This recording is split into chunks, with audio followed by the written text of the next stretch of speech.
You wanted the best. You've got the best podcast. The hottest podcast in the world.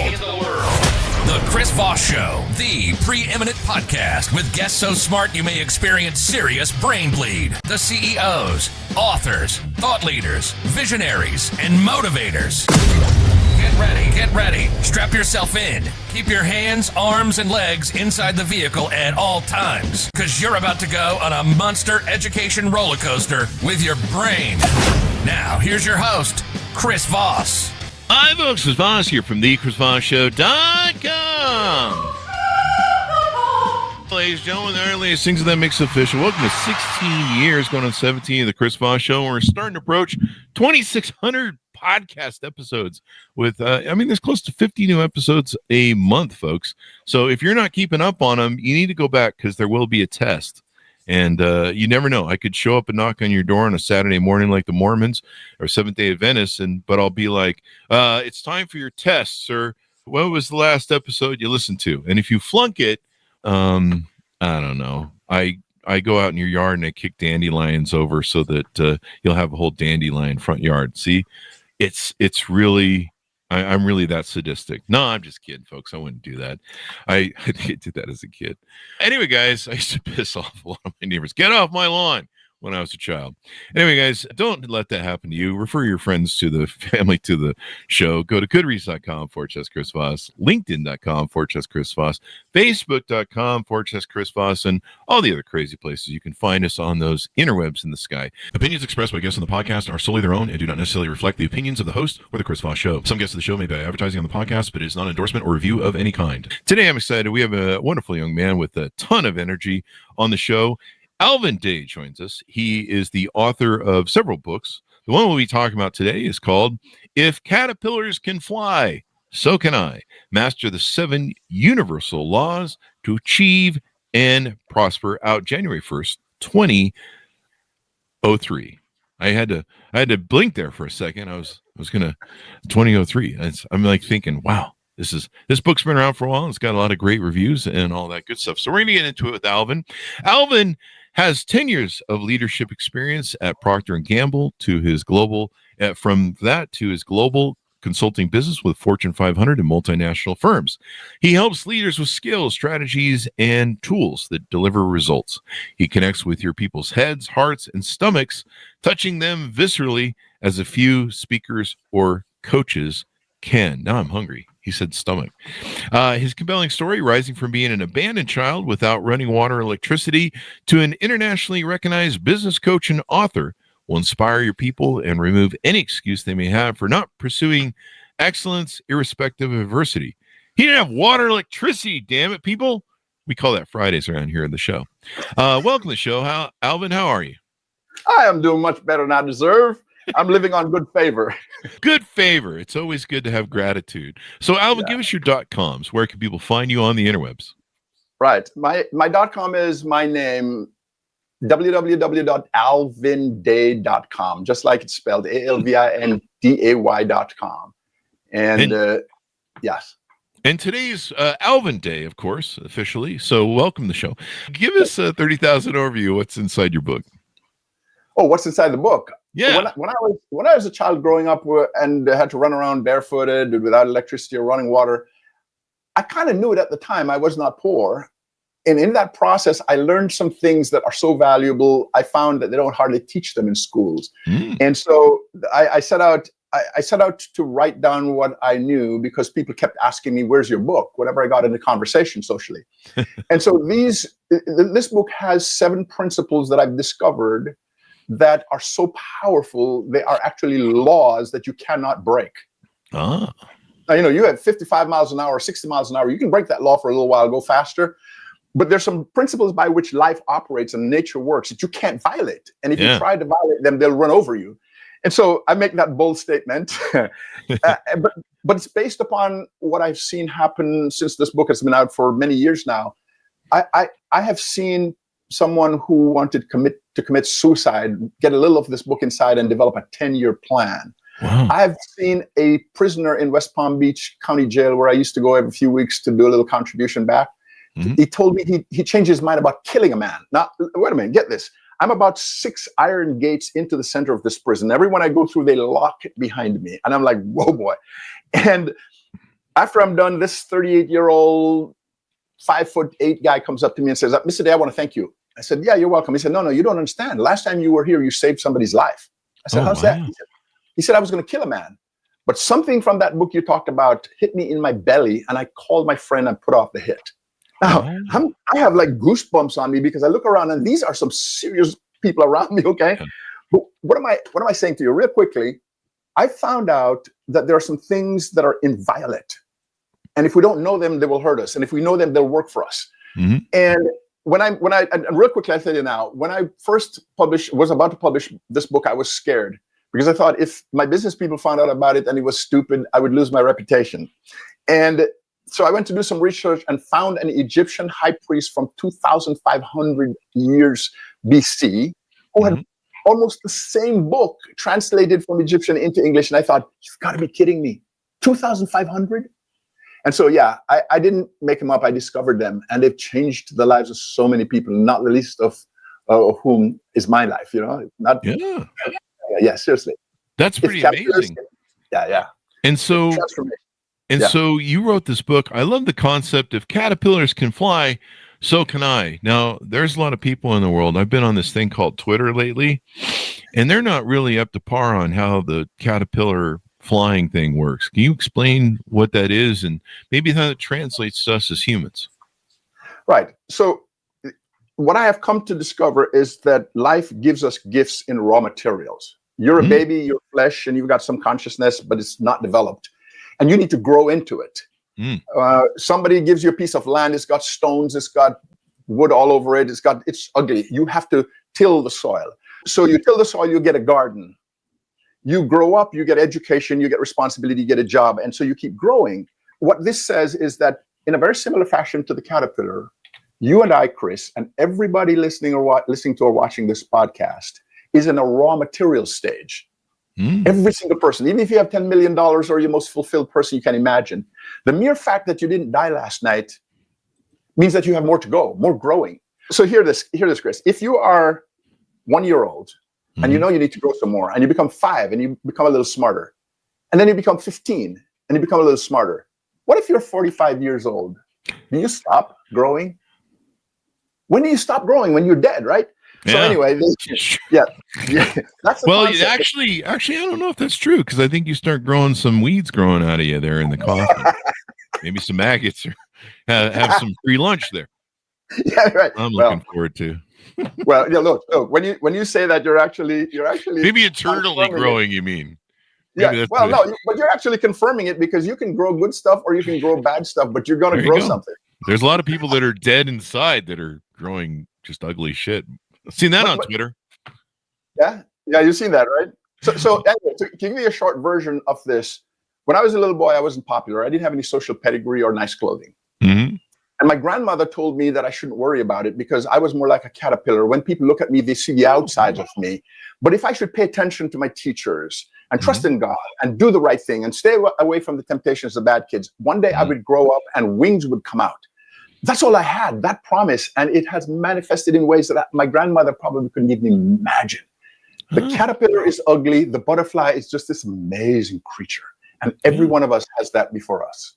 And I love how you have this analogy that people can understand, where, so many people, they want the things in their finality, right?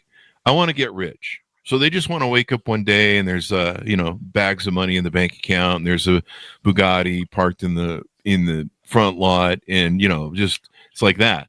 But I like how you put it, that really what life gives us is that raw materials, and it's us to form it, build it, weld it, mold it, and build ourselves into something that can be successful. I love that analogy, because so many people are just they're just like, I want it now, and you're like, well, you have to do the work, and they're like, there's work. Hey, Chris, I heard a story once about an old retired man sitting on his veranda by the front yard, just walking away. Huh? Yeah. And a young man passed by and literally came back and said, "Excuse me, sir, I didn't mean to bother you, but I had to come back and tell you congratulations. God has blessed you with the most beautiful garden. Those flowers are just amazing. Mhm. And the old man said, you should have seen the shape it was in when he first gave it to me. Yeah. I mean, Get it? that's the great thing about our stories and how we build our lives. And, I was thinking the other day about the freedom that I have and the wonderful life I have and the fact that I can do what I love, interviewing, sharing stories or listening to stories from people like you, collecting them and sharing, with our audience. And I love it. It's something that I struggled for many decades trying to find something that I truly loved. And I was thinking about the young man. I have a thing called Gratitude Sundays. So every Sunday is a time that I spend with myself. And I usually go out to dinner. I usually go gallivanting too with my camera, and I go photographing, and I try and find interesting stuff. It helps me slow down time and become present. And I was just thinking, God, that 22-year-old kid who said to his business partner years ago, we can start this company now. And we're kind of young and dumb, but we got a lot of sweat equity and we can work really hard, 18-hour days. And he goes, and I told him, I go, we could probably do the corporate thing. And then, if we get lucky, we leave with a golden parachute at 40 or 50 years old. He goes, but I remember I said to him as 22, I go, I got to tell you, I don't think I'm going to have the energy to start a company and work 18-hour days. I'm 50. And I'm 50-ish now, and I can tell you, I just look back and go, God, that kid was smart. Yeah. He sure knew some shit because there's no way I could do 18-hour days. Well, yeah, and Chris, you were fortunate because you were able to make that decision on your own. Yeah. With the coming of AI, many people to the tune of millions are going to have that decision made for them. And if they're not ready mentally to be leader, to be strong, to be visionary, they're going to be ending up on the end of the concrete somewhere. Yeah.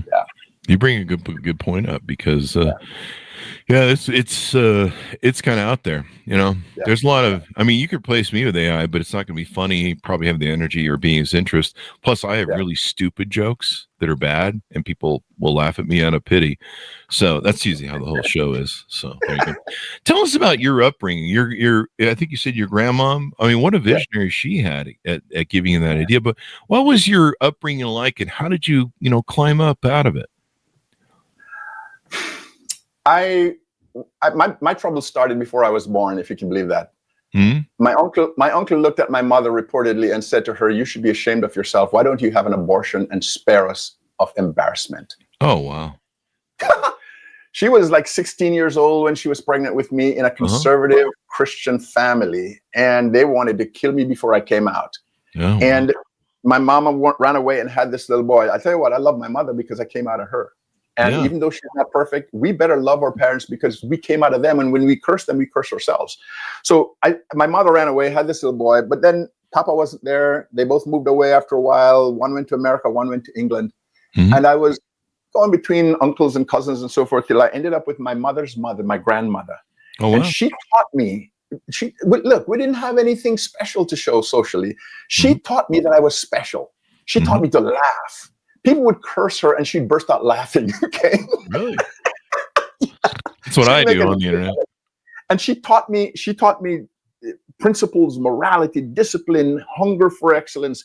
But again, about going to school and getting everything that I could. And the funny thing is, the year when I graduated from the highest level my high school had ever seen was the year she died. She didn't even get to see it. Oh, wow. But she probably knew you were on your way, maybe?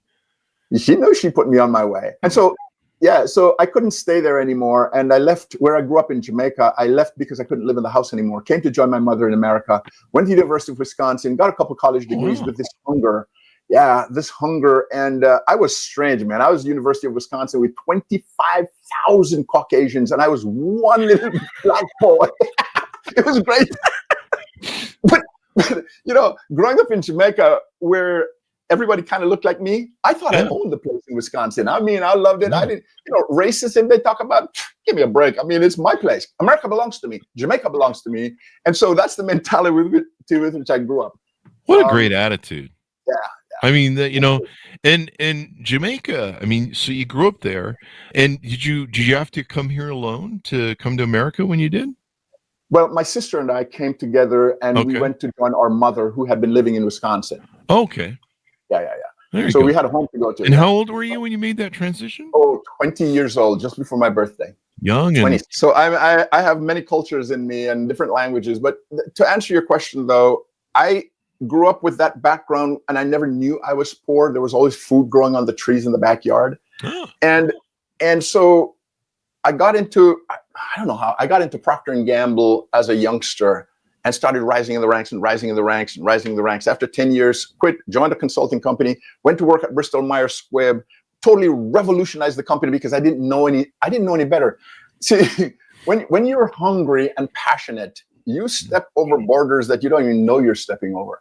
So I went to the guy who was running my division, the senior executive, when I was just like a middle manager. And I said, this company has no strategy. You can get in trouble for that. And when he with me, Chris, based upon that passion, he promoted me and told me to develop the strategy. He's like, well, now it's your problem. Yeah, right. And so I worked till after midnight for about a year, and it really changed the company. I went into business for myself and started flying to places like London and Barcelona and Bogota, telling people that I knew about leadership development and retail management. And they believed me. They actually believed me and paid me. I think that's how I work when I speak or do books. They're just like, well, you wrote a book. You must know something. Yeah, so, and then they listen to the podcast and they go, this guy's an idiot. No wonder he has brilliant guests on the show. I don't know, man. Look, it's crazy. It really is crazy. You know what it teaches me? If someone like me with no starting advantage, other than a few words from somebody wise, could get to a place where he's flying from Asia to Europe to South America and different places and being paid not only to do the work, but expenses all paid. Every single person listening to this podcast, every single person watching us has deep inside that capability to become the butterfly of their dreams. It's built in. You can't be alive without it, regardless of where you are socioeconomically. And the sad part is most people die with it inside. I'm not into that. Okay. Yeah. I'm not into that. And I'm glad you go around and you help people awaken that too. Yeah. That's good. That's good stuff there. So let's get into some of the offerings you have on your website. Let's talk about some of the things you're doing there so we can get the plugs in for there. I don't know if you want to plug any other books or anything else, but let's talk about what else you want to talk about there on what you offer on your website. Well, there are a number of products on the website, including the book you referenced a while ago, If Caterpillars Can Fly, So Can I. And another book that teaches people how to get yes. Very dangerous book. It gets people to change their minds and say yes to you. Persuasion Power. And there's a sales manual that comes out of it because I was running a sales organization at Procter and so forth. But what I have to say to you, and there are a number of other audio things online at my website. What I have to say, though, is that having gotten into business in leadership development, I've had the favor of working with multinational corporations like Colgate and Campbell's and Comercial Mexicana and different companies across the world. And I've been doing that for over 25 years. But you know what's interesting? What you'll see beneath all the products on the website? I have been frustrated because I'm still getting 4.9 out of 5 on surveys when I ask the people who participate in my leadership courses. But when they give that to me, I'm really frustrated because it's a group of 20 people at a central bank. And there are 20 million people who love this stuff. It's a group of 36 people at Southern call center. And there are 30 million people who need it. And I can't take people in there. But recently, I have taken everything that I've known on my company and we've begun to put it online for anybody to get the principles of this book, the principles of selling, the principles of transformation. And it is just the most amazing, energetic thing to change lives for small business people. So yeah, that's what is beneath all of those today, making it available to anybody who wants to be in business or is in business and wants more out of it. And, leadership has really changed, or I think it does. I want to present this to you and ask you and get your input on it. So I'll kind of surmise, a lot of the thesis is out there now that, we've transitioned to a more empathetic, or maybe there's a different word, but a better sort of, it seems like leadership used to be kind of more of a stick sort of thing where it's like, do what I say or else, we'll hit you over the head and fire you. And now it's more of, and that was kind of a push push the mule down the road. Now it's kind of a pull where you try and motivate people to bring out the best of them, bring out that butterfly of them, maybe. Do you find that that's true in today's corporate culture, and that leadership seems to have changed and turned a different way? I agree with you that more companies are moving in that direction. It would surprise you probably to know how many are still in the old autocratic leadership style. Okay? Meritocracy. Frankly, there's so many of them that my business is rich because they teach me that they pay me to teach leadership to people who ought to know better. But yes, I don't know better. No, people smarter than me. I have financial organizations and consumer packaged goods companies with senior executives reporting to the CEO, and I am getting paid handsomely to teach them good manners they should have learned when they were 10 years old at home. Okay. Do good things to other people. And, So what's happening though, Chris? Yeah. What's happening, Chris, is that the research is in. Companies like Gallup and others are finding that when an employee or a business person is happy and feels respected, productivity is in the range of 23 to 25% greater. Wow. So companies are really seeing the connection now on the bottom line, at least the ones that are advanced in their thinking. And when employees are not happy and they feel disrespected, productivity goes down, profitability goes down, and everything is kind of mediocre at best. So that's one of the reasons why companies are starting to say, we need to have HR, make sure everybody's fine. But that's the problem. Yeah. In fact, it's not HR. Mm-hmm. I just pulled this up too. The other thing you have is turnover. A significant percentage of employees quit due to poor leadership, with studies showing anywhere from 40 to 80% of workers who will leave a job because of bad manager or poor leadership. And, you spend a lot of money to hire people. You spend a lot of money to invest in them, to teach them, how your business operates and get them skills. And, I remember there's a famous story, I think Tony Robbins tells it, or maybe it was Tom Peters, of where someone, I think it was a big company like HP or IBM, and one of the vice presidents lost, like, I'm just going to make up a figure, 11 million or something like that on a deal, right? Lost 11 million. So the vice president comes into the CEO and goes, I'm sure that you want me to offer my resignation because I mucked up and cost the company a lot of money. And the CEO says, hell no, we're not letting you go. We just spent $11 million educating you. So we made an investment. You're staying. And I was go ahead. Yeah, go ahead.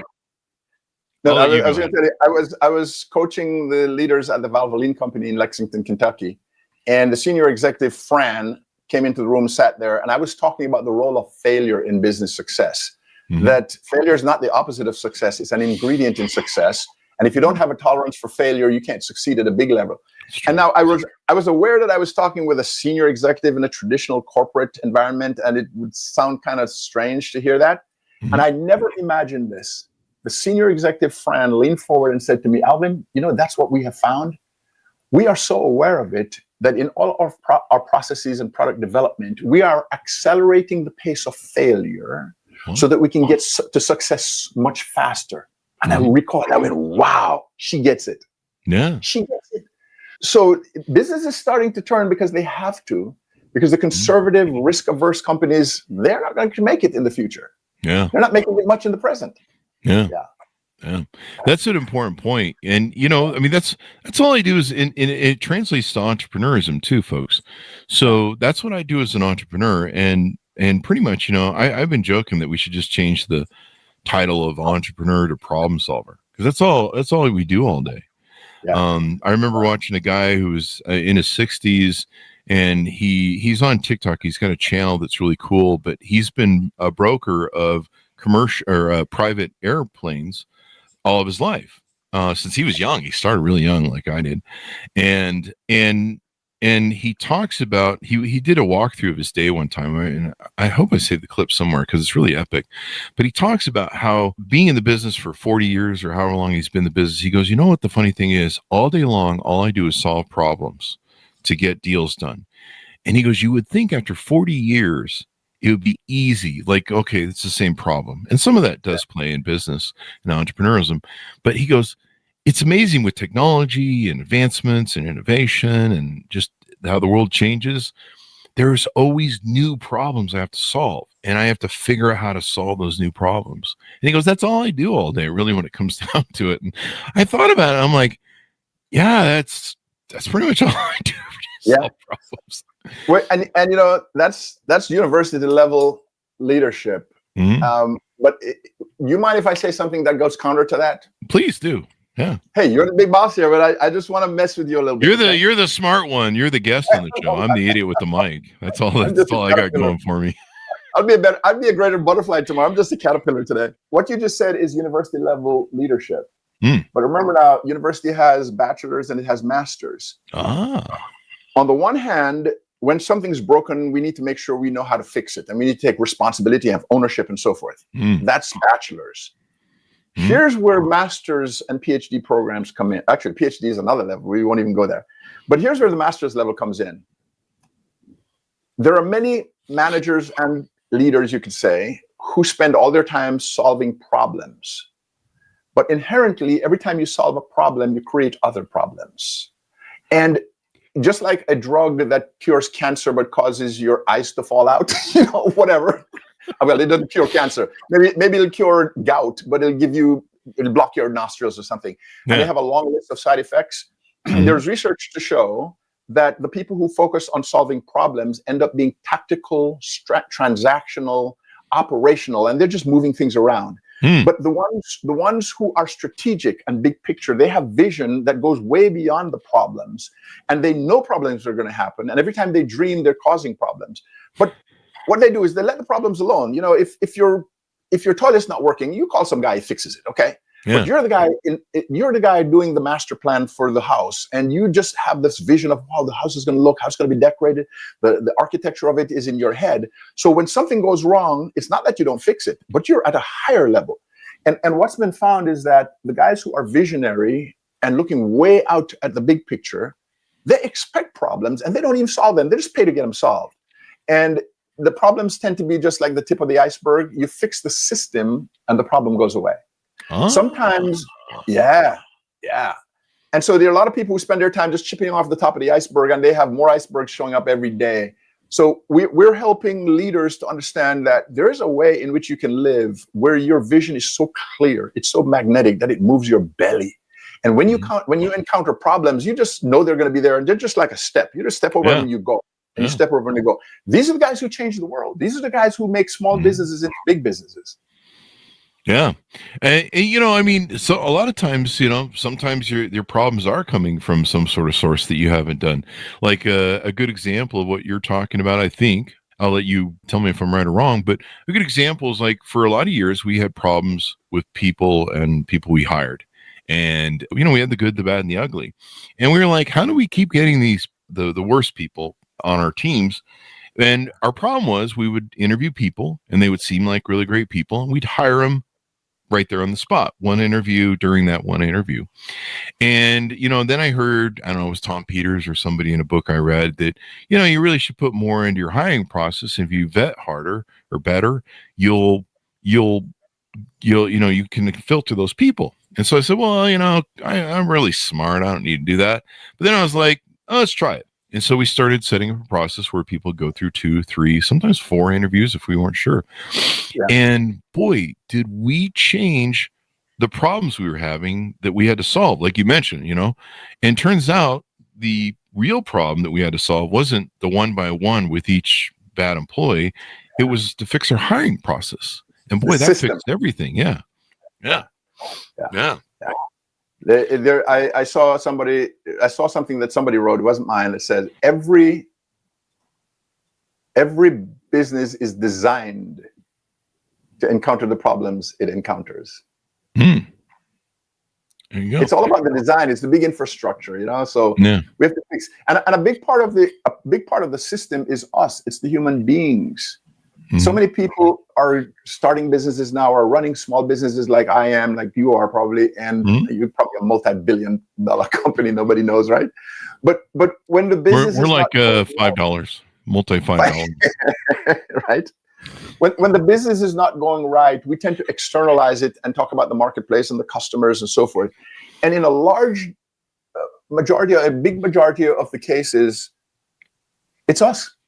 Yeah. It's the discipline, it's the knowledge, it's the people skills, it's the whatever we need to make the business work. And so the funny thing is that while large corporations pay for leadership consulting, I'm not trying to get them to do their business better. They know their technical skills pretty well, but it's the attitude, it's the communication skills, it's the trust, it's the ability to resolve conflicts in the people, it's the ability to build a team that is sort of the leading indicators of success.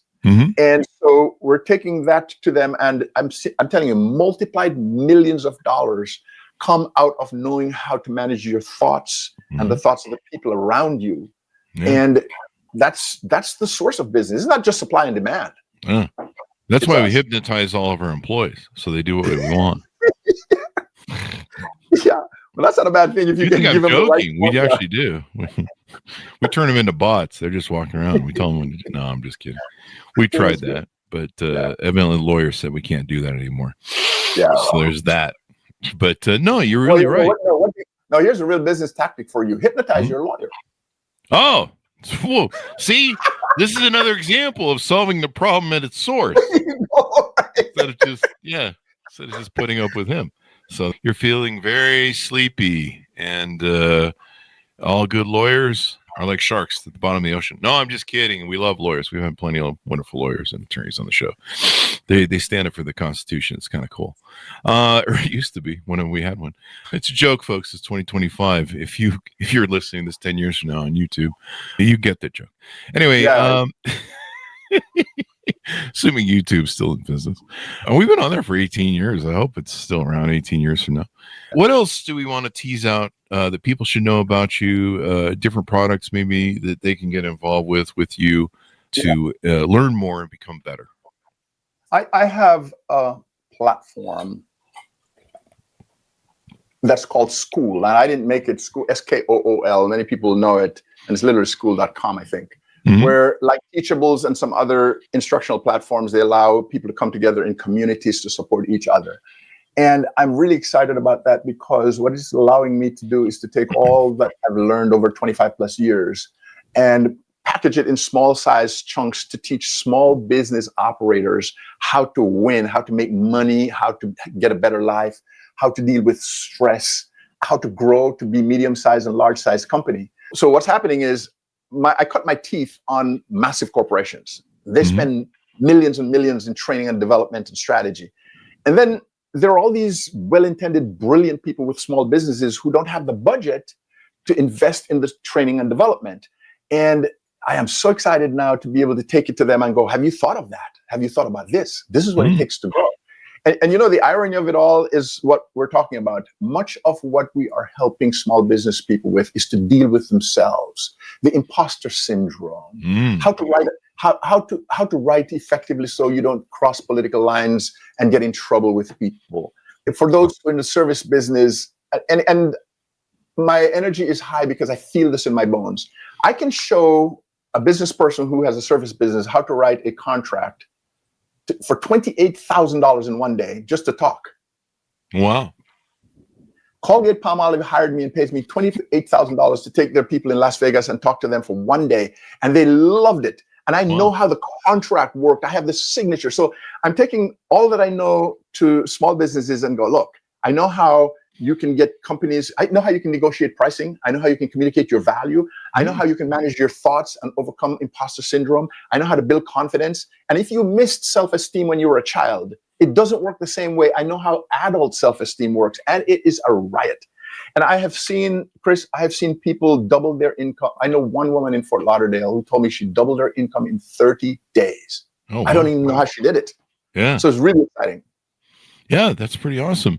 Yeah, I took some company people once to Las Vegas, but the company got really angry at me because I took them to Spirit Rhino.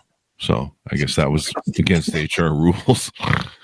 Hey, I don't know. I mean, we learned a lot about entrepreneurism and how to make money. Yeah, $1 at a time. Go, right? I don't know what that means. Yeah. So you do some keynote speeches as well. People can find on your website. You have lots of great success programs I see on here.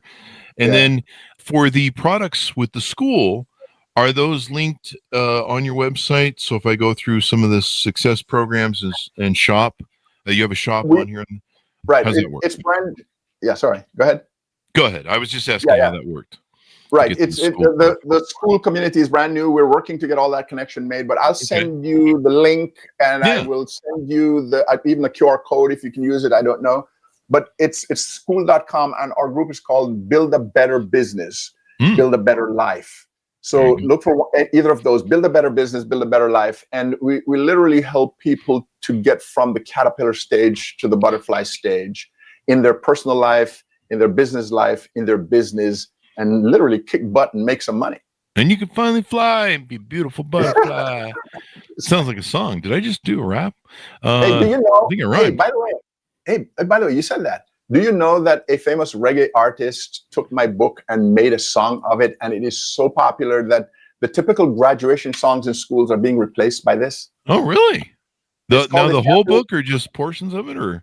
No, just it took the message of I think the first or second chapter. You know, there's the law of vision, the law of word. And you asked me, and I didn't go into it. The law of vision says what you see is what you get. We teach people how to see what normal people can't see. The law of word says the single greatest power you have in your entire life is your words, written, spoken, and heard, and so on. We talk about the law of good and evil. So he took one of those chapters and made a song out of it, and it is kicking. It's kicking. I mean, I'm so proud of that. Yeah. Nice. Now, if Bob Marley did that song in reggae, it would probably have to do with marijuana, the caterpillars can fly part. But, you know, I mean, he's a good guy. Yeah. That's some good stuff there. So as we go out, give people a final pitch out to pick up your books, to pick up your wares and all that good stuff, and .coms, etc. Yes. All right. So if you are entrepreneurial, if you believe you ought to run your own show and make your own decision and have autonomy, just know, yes, you can, because otherwise that thought would not come to you. But you can't do it alone. You need a community around you of like-minded people. We've heard all kinds of research that says, let's say, for example, the 5 people with whom you hang around, you're making about the average of what they're making, and your mindset is about where they are. I've heard that from a rich man in Miami. So you can't do it by yourself. You can't do it when you're surrounded by negative or mediocre, I hate to use that word, average people. You need to be in a community where the people are forcing you to look up and step up. And what we have is, we have this community in school, Build a Better Business, Build a Better Life, where you'll be challenged, you'll be held accountable, and you're going to be taught some dangerously powerful stuff, like how to get people to say yes to you, how to understand people's temperaments so you push the right buttons so that they want to be with you, and so forth. And when you have that done, business is pretty simple. It comes down to supply and demand. But when we don't manage our own thoughts, our own mind, our own being, everything is difficult, our relationships, our businesses, and everything. So I invite you, if you have an interest, if you're entrepreneurial, to check me out at Alvin at amzn.to and at school.com, and you will get the link in this podcast, so you can go directly there. And furthermore, Chris, I'm giving a free 7-day trial to anybody who goes to this. So you'll get a chance to go in and do anything you want inside that schoolroom and study all the amazing things and choose if you want to stay. Well, that should be fun and exciting and wonderful. And they can sign up. They can find that on the website? It'll be on the website very shortly, the alvinday.com. It'll be on school.com, Build a Better Business. Well, that'll be exciting to have, and thanks for offering that. People will check that out. There'll be links on the Chris Voss Show. As always, you can go there and find all the good stuff. Yeah. Okay, so you also have a workshop. Tell us about the workshop you have that's coming up people can access. Yes, I'm very excited about this, because what we're doing is we're taking one of those leadership courses and making it available for free on a webinar on the 21st of October. So it's going to happen in a short while. And what this is going to deal with is give people the ability to become immune to stress and anxiety. Now, imagine people are in bad shape these days from anticipated or real fears or issues happening. People are pent up. Where we live right now, people are just angry. There's road rage, there are relationship issues, and so forth. And would you believe if I told you that stress, you can live in a space where stress is not a real thing? And that if you just knew how stress could affect the person next to you and not affect you. This is really, really revolutionary ways of looking at life. And I have the science, I have the biology, and I have the psychology behind it. When you learn this, you can go through stress without the stress going through you. Mm. And so where are people going to be able to get access to this and find it? And how soon will it be up exactly? Go to my website at alvinday.com, alvinday.com, and you will see it. It'll be very obvious.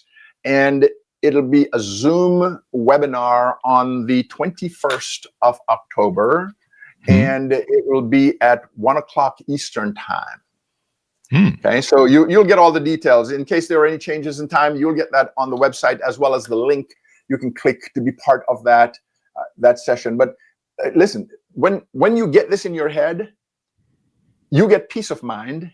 You are collected. You're more productive. You don't fret as much. You don't worry as much. You don't fear as much. Just to know that stress cannot take you down, because you're in the right mental space with all the science behind you to help you live through things that take others down. You know, it's how you respond to the stimuli that comes at you in the world. You can either let it break you, or you can let it build you. That's right. That's right. That's a good way of putting it. But to know the science and to understand that, for example, there's no disease called stress. There's no disease called stress.